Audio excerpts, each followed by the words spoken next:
আলাইকুম ক্লাস 9 ও 10 এর শিক্ষার্থী বন্ধুরা।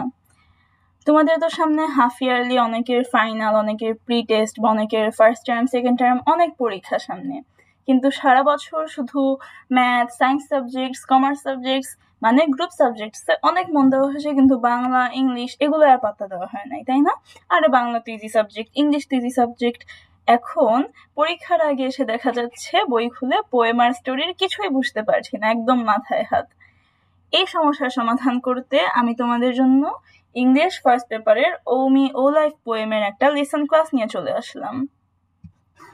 আজকের ক্লাসে আমরা ও মি ও লাইফ পোয়েমটা সুন্দর করে বুঝবো, বাংলা মিনিং সহ বুঝবো, মূল ভাবটা বুঝবো, তারপর কিছু কোয়েশ্চেন অ্যান্সার্স প্র্যাকটিসের জন্য তোমাদেরকে দিব, ঠিক আছে?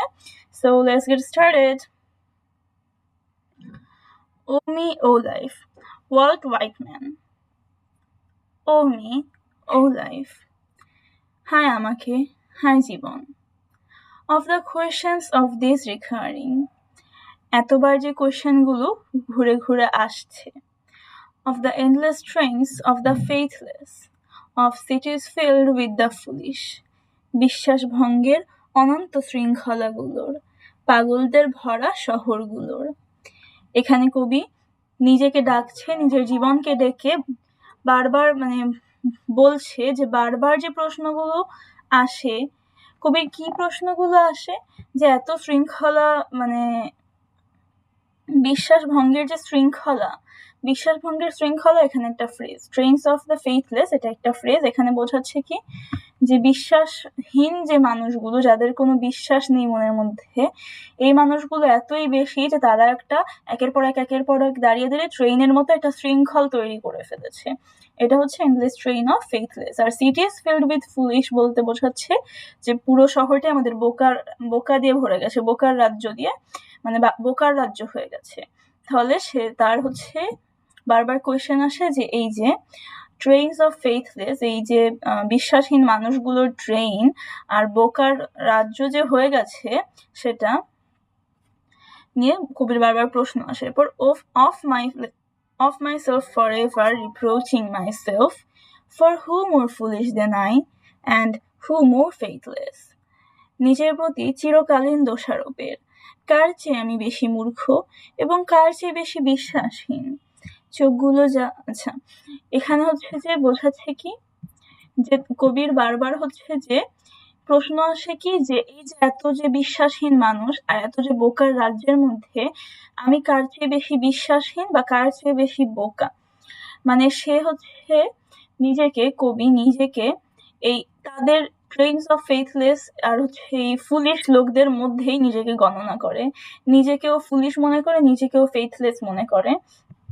এই জন্য কবি বারবার নিজেকে দোষারোপ করে যায়। যে কবিও এই লাইনটা আরো দীর্ঘায়িত করে, উনিও হচ্ছে যে লাইফে এরকম বিশ্বাসহীন বা ফুলিশ হয়ে এই সিটিটাকে ফিল করতেছে, নিজেকে এরকম করে দোষারোপ করতে থাকে।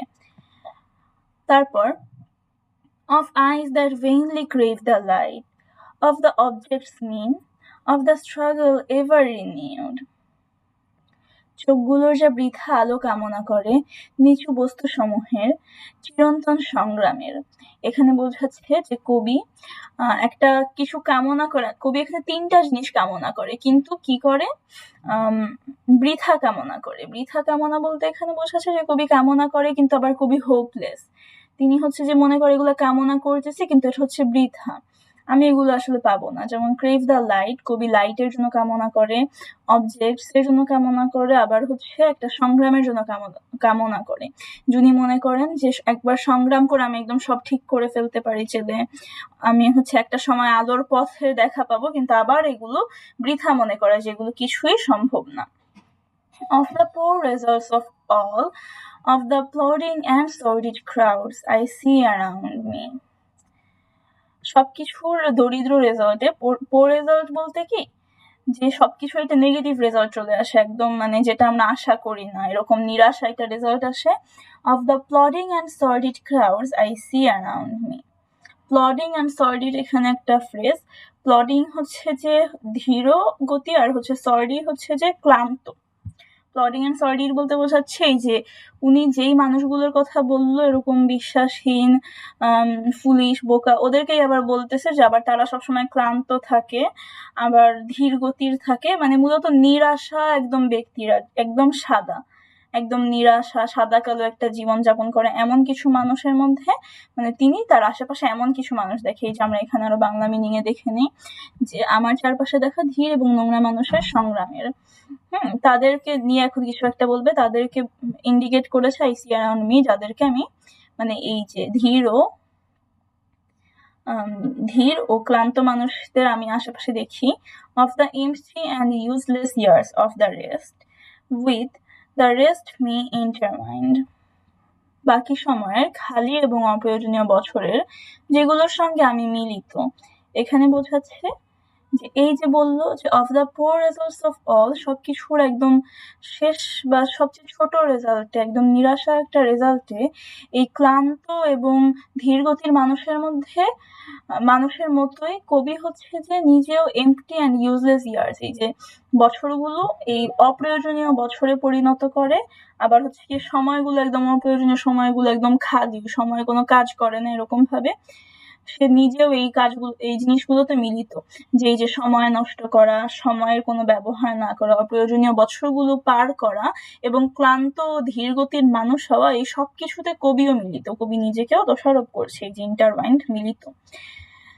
The question, oh me, so sad, recurring, what good amid this, oh me, oh life.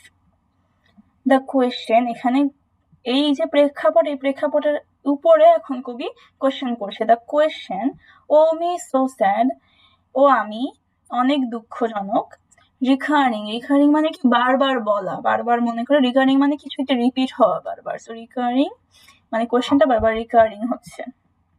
What good amid this, এখানে কি অর্জন, মানে ভালো অর্জন আছে, ও মি ও লাইফ।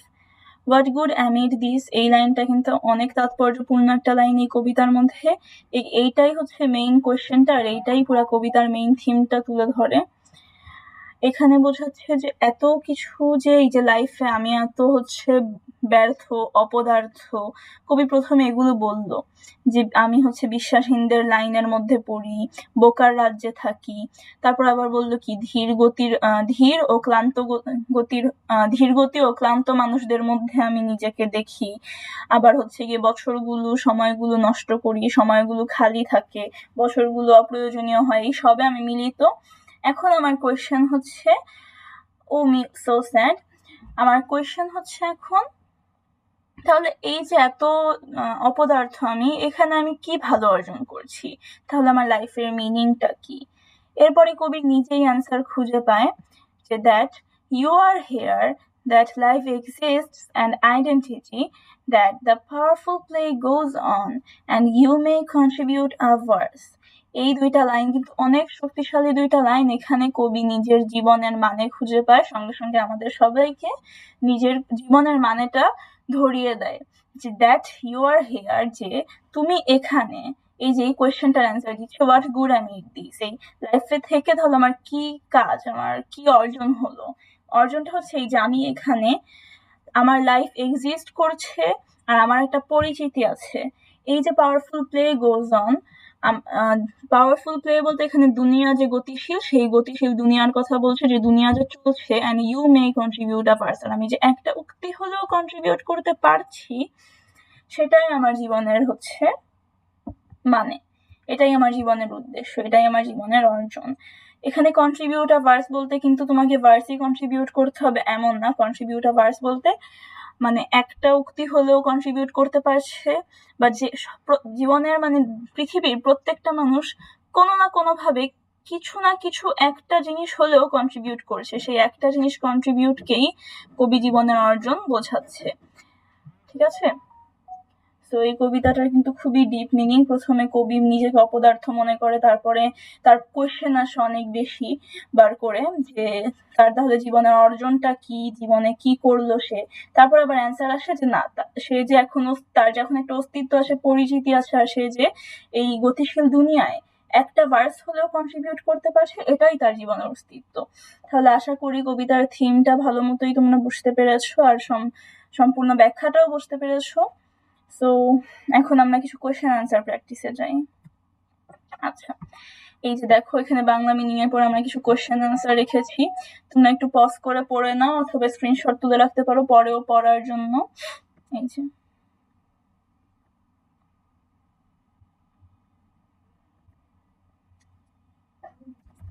ওকে,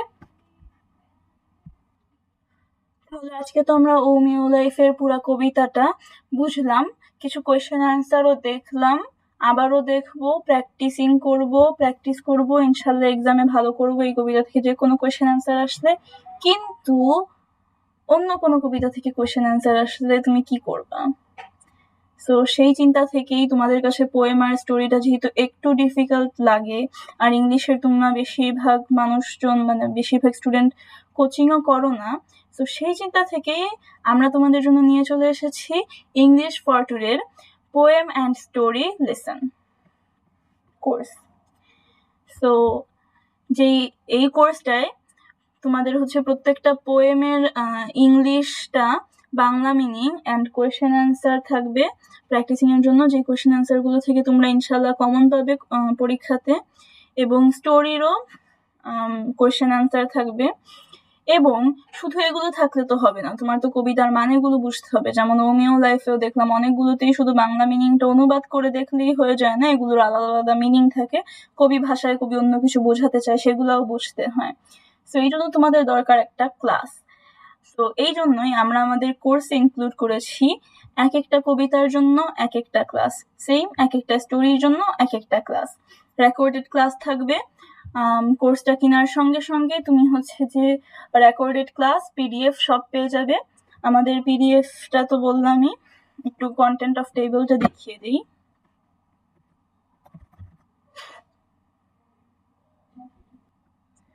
এই যে প্রত্যেকটা কবিতার বাংলা মিনিং আছে, কোশ্চেন আনসার আছে, নিচে আবার এই যে দেখতে পাচ্ছ স্টোরিও আছে, যে পার্পল জার, মার্চেন্ট অফ ভেনাইস, সবগুলোই আছে, ঠিক আছে। সো তোমরা যদি পোয়েম অ্যান্ড স্টোরিতে প্রবলেম ফেস করো আর সেই জায়গাটায় হচ্ছে তোমাদের 1-2 মার্ক করে বা আরো বেশি করে হচ্ছে মার্ক ছুটতে থাকে, সো এটা রিকভার এখনই করার সময়, পরে আর ইংলিশ নিয়ে ভাবার সময় নাই, গ্রুপ সাবজেক্টস আরো অনেক কিছু আমাদের প্র্যাকটিস করতে হয়। সো এখনই তোমরা এই কোর্সটা হচ্ছে কিনে নিতে চাইলে আমাদের কমেন্ট বক্সে কমেন্ট করতে পারো, অথবা ডিসক্রিপশন বক্সে একটা লিঙ্ক দিয়ে দিব, সেই লিঙ্কে যেও পারচেস করে নিতে পারো। সো আজকে এতটুকুই, থ্যাংক ইউ, ভালো থাকবে, ভালোভাবে পরীক্ষা দিবে, আসসালামু আলাইকুম।